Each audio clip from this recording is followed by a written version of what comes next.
sun ever come back out to stay? Well, we're hoping to get the answer to that question as well as a few others as we're in the Weather Center now for Ask Your Meteorologist with Jacob Dickey.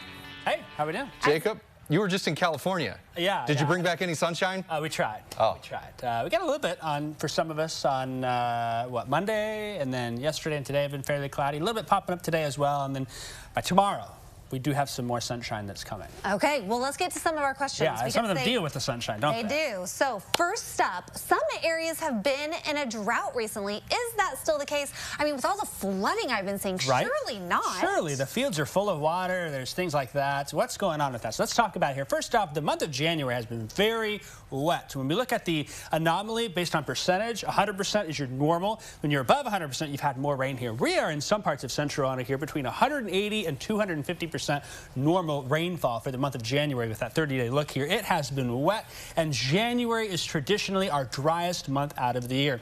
These are some of the numbers. There may be some final revisions that are slight with this, but you can see here through the month of January, we average, inch 1.93, 2.47, 2.18 in there. We've been at the 5 to 6 inch range for most all of our observation sites here, and that is some good news. Now, there are some things to look at. First off, the drought monitor is kind of what we look at as the holy grail for establishing, are we in drought, are we not? There have still been drought conditions along I-70, and we've had that in recent months. We've seen it elsewhere here, but we've made steps in the right direction. The next drought monitor will come out on Thursday. That's tomorrow. We get that out here, and that, I think, is going to show some improvement there. And when it comes to the drought monitor, the thing to note about that is when you look at it, that drought monitor is very much almost a little more reactionary. You get drought and you see those signs and then they declare it, but then as you start to exit those conditions, it sometimes will take a little bit of time before they officially move out. There's other factors too. You think of not all of that rain has soaked into the ground. Some of it's ran off into the streams, rivers, and creeks.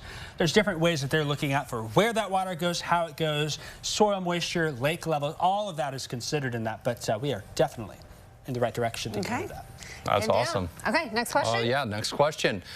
Has it been really cloudy, or is it just me, Jacob? Heather's been walking around here in a fog all the time, hasn't she? It's definitely like gray season right now. Okay, let's talk about some of the graphics here, some of the numbers. What we're looking at is a chart that shows clouds versus no clouds, and it doesn't include the sunshine part. When you see the gray and the dark gray here, those are signs of clouds. We haven't had a lot of clear periods here. There have been some from the 16th to the 23rd of January, where you see those clear periods. But the interesting thing about that is not all of those clear periods have happened during the daytime. In Central Illinois, in the month of January, we traditionally get around 10 hours of daylight that we look at here. When we take the numbers of the clear sky and the daytime observations from sunrise to sunset here, only 20% of the day has had sunshine. Every hour of sunshine has been 4 other hours of cloud cover. Isn't that crazy to think about? Sad. There's only been 3 sunny days, 2 mostly sunny days. The rest have had mainly cloudy weather here. I'm not here for it. Yeah. No, I'm a little, that depresses me just a little bit because I need some vitamin D. I'll be honest. I need some vitamin D. Same. Okay, we have time for one more question. If we can make it quick, what does February's forecast look like? February around here sometimes can be rough. People think, we'll see if that happens. I think the first couple of weeks are going to stay warmer than average here, probably through Valentine's Day, and then at some point I do think things will get a little colder around here. Overall, when you look from February 1st to the end of the month, things should lean slightly warmer than average. Also, the thought is looking a little drier than average here. Those are the odds of precipitation there.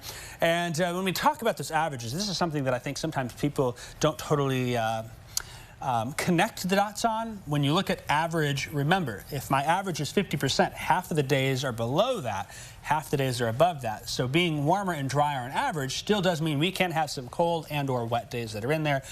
El Nino typically is warmer and drier, but January, we had a big cold blast, and we certainly have had some rain, but still by the end of February, I think the 3-month period will look more El Nino-ish. Okay. All average together. All right. Your classic Midwestern winter. Yeah. Good times. Right. Thanks, Jacob. If you have a question for Jacob that maybe he'll answer next week for Ask Your Meteorologist, there are all the ways you can connect with him, and we'll hope to visit with him again next week.